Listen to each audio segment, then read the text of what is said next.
Welcome back. I am Austin Westfall. Interesting developments today on the Israel-Lebanon border. The de facto leader of Hezbollah sang in comments broadcast on Tuesday that the group supports efforts to reach a ceasefire for Lebanon.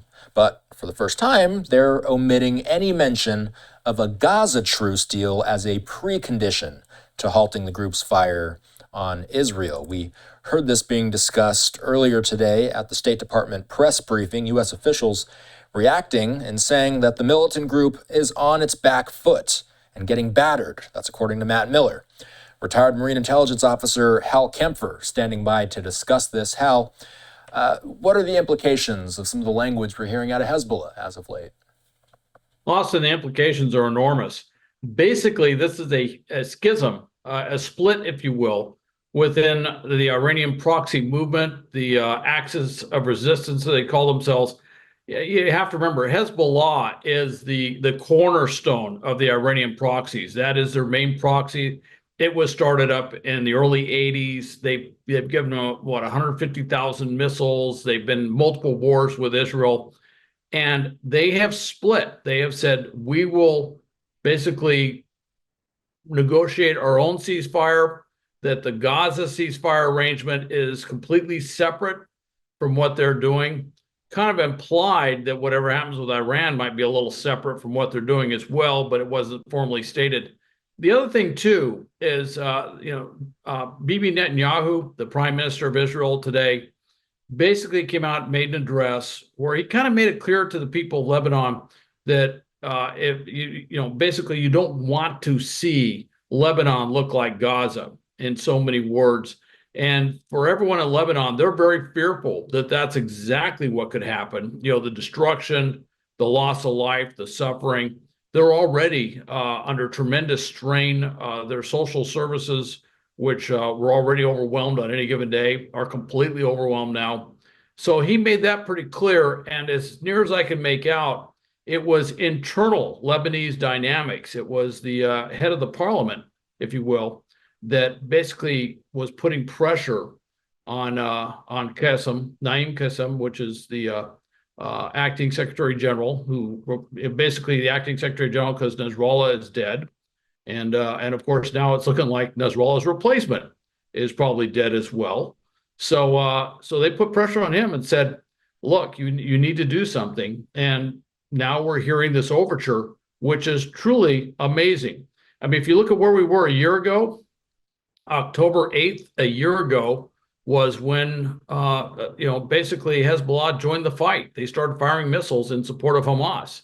And here we are a year later, and they're saying, basically, I hate to say the term sue for peace, but that's probably not that far off. They're trying to do anything to stop the Israeli offensive. And of course, it does say a lot about how much damage the Israelis have inflicted on Hezbollah as an organization and as a military force. And is this a new sentiment that they have, that they're completely omitting a Gaza ceasefire and when they talk about some of the tension being quelled up north? Completely new. And in fact, I can't imagine if Nasrallah was still alive that he ever would have entertained anything like this. If you look at their military structure, like their ballistic missiles and their various, munitions, projectiles, drones, they've been reduced by about probably 60% or more. It's not even clear how much they can really fire at any given time because of the damage done to launch systems. And so that was their, if you will, that was their long pole in the tent, as we like to say. That was kind of their military center of gravity, was their ability to fire missiles. Now that has been deeply compromised, deeply degraded. And of course, the command and control was deeply degraded when they did the pager attack, because those pagers were literally held by the mid and upper level leaders throughout the Hezbollah organization. And it caused tremendous damage. In fact, the way they did it with these pagers that had encryption was when you held up the pager, you actually had to use two hands. Well, many of the people, perhaps most of the people who were using had those pagers explode, were actually looking at them using both hands. So it gives you an idea of the extent of injuries that took place. And then the walkie-talkies the next day. And then, of course, these huge decapitation strikes taking out, Hezbollah headquarters, Hezbollah intelligence headquarters. And by the way, I should mention also taking out the senior Iranian officials, the head of Al-Quds, I think the deputy commander of the Revolutionary Guard Corps, who were also killed in these same strikes. Hal, we also heard some developments on Yahya Sinwar. There hasn't been a whole lot of communication coming from him as of late. What did we learn recently?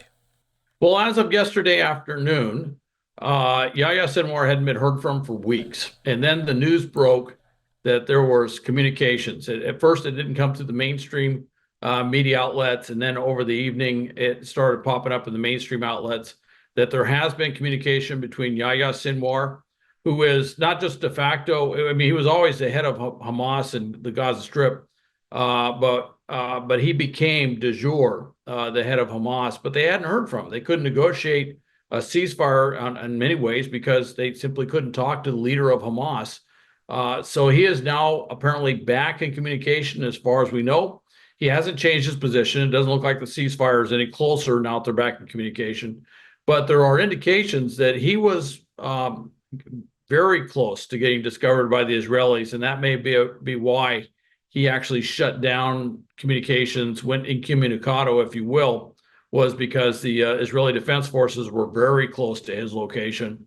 And I'm sure that the IDF is going to go back and look at every place that they've been over the last couple of weeks to figure out where they might have been close to him, to see if they can sort of, as we say, the counterintelligence world, kind of walk the cat back, try and figure out where exactly they were at what time that he might have decided to go silent, and maybe try to figure out where he is now.